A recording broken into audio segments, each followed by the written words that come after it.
Assalamualaikum warahmatullahi wabarakatuh. Kami akan mempresentasikan tentang pembelahan meiosis pendukung teori Mendel. Nah, dari kelompok kami yang beranggotakan yang pertama ada Dia Ramadhani NIM 22 dan saya sendiri Ersan Nurul NIM 31, ada Dimas Prayogo NIM 32 dan ada Salvain Ahmad Mumtaz NIM 33.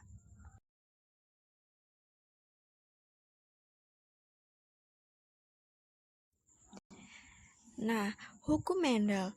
Meiosis sebagai pendukung teori Mendel tentang pewarisan sifat.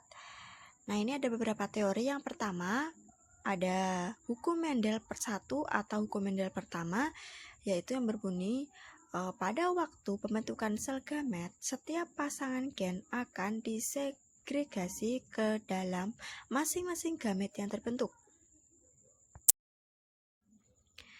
Nah, selanjutnya ada teori Mendel kedua atau hukum Mendel kedua, yaitu yang berbunyi segregasi tidak bergantung pada segregasi pada pasangan gen lainnya, sehingga di dalam gamet-gamet yang dibentuk akan terjadi pemilihan kombinasi gen-gen secara bebas. Nah, selanjutnya yaitu meiosis. Meiosis adalah salah satu jenis pembelahan sel yang terjadi pada organisme yang bereproduksi secara seksual untuk memproduksi sel gamet, seperti sperma maupun sel telur. Ciri utama dari meiosis adalah prosesnya terjadi dalam dua tahapan pembelahan. Pada akhirnya, sel yang mengalami meiosis akan menghasilkan 4 sel dan dengan setiap sel hanya memiliki satu salinan dari kromosom induknya atau haploid. Selain itu, sebelum pembelahan pertama, kromosom dari sel yang mengalami meiosis akan saling berbagi materi genetik dalam suatu proses yang disebut pindah silang, sehingga akan menghasilkan kombinasi materi genetik pada setiap kromosom sel tersebut. Nantinya, ketika sel hasil meiosis yang haploid ini menyatu dengan sel haploid lainnya dalam suatu proses yang disebut fertilisasi, sel yang memiliki dua pasangan kromosom atau diploid akan terbentuk kembali sebagai zigot. Mekanisme meiosis ini memungkinkan organisme yang melakukan reproduksi secara seksual untuk tetap mempertahankan jumlah kromosomnya. Pada riset Mendel, riset yang dilakukan Mendel mengenai eksperimen pada hibridasi tanaman merupakan studi yang mendominasi publikasi pada era abad 18 hingga 19. Paper yang dipublikasikan Mendel yaitu yang berjudul Experiment in Plants Hybridation, di mana studi yang dilakukan Mendel tersebut membentuk pemahaman kita tentang mekanisme pewarisan sifat, di mana pengakuan pembenaran atas teorinya diakui sekitar 30 tahun kemudian. Mendel telah berjasa bagi lahirnya konsep genetik, yaitu tentang adanya faktor yang menentukan sifat-sifat organisme dan diwariskan dari satu generasi ke generasi berikutnya, atau yang sekarang dikenal dengan gen. Selanjutnya, pewarisan sifat. Dalam percobaan Mendel mengamati suatu sifat tertentu yang tersembunyi pada keturunannya. Faktor yang diekspresikan oleh sifat tersebut tidak rusak dan tidak sama sekali akan muncul kembali tanpa adanya perubahan pada generasi berikutnya. Mendel berhasil mengembangkan hukum dasar pewarisan suatu sifat dengan beberapa alasan.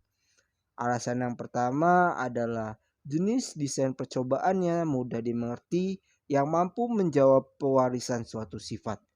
Alasan yang kedua, Mendel mampu bekerja dalam jumlah yang banyak dan mengenai hubungan kuantitatif sebab ia mampu menginterpretasikan hasil percobaannya dengan menggunakan model matematika yang beraplikasi langsung dalam biologi. Dalam Mendel bahkan mengetahui tentang dasar fisik pewarisan suatu sifat.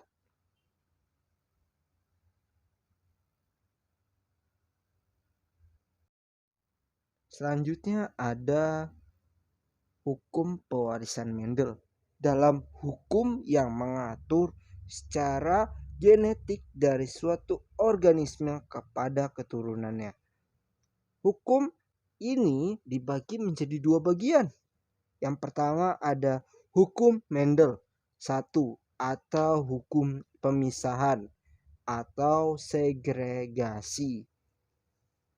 Isi dari hukum segregasi adalah pada waktu berlangsungnya pembentukan gamet, setiap pasang gen akan diisikan ke dalam masing-masing gamet yang terbentuk. Yang kedua ada hukum Mendel II atau hukum berpasangan secara bebas atau independent assortment. Isi dari hukum pasangan bebas adalah segregasi suatu pasangan gen tidak terbentuk kepada segregasi pasangan gen lainnya.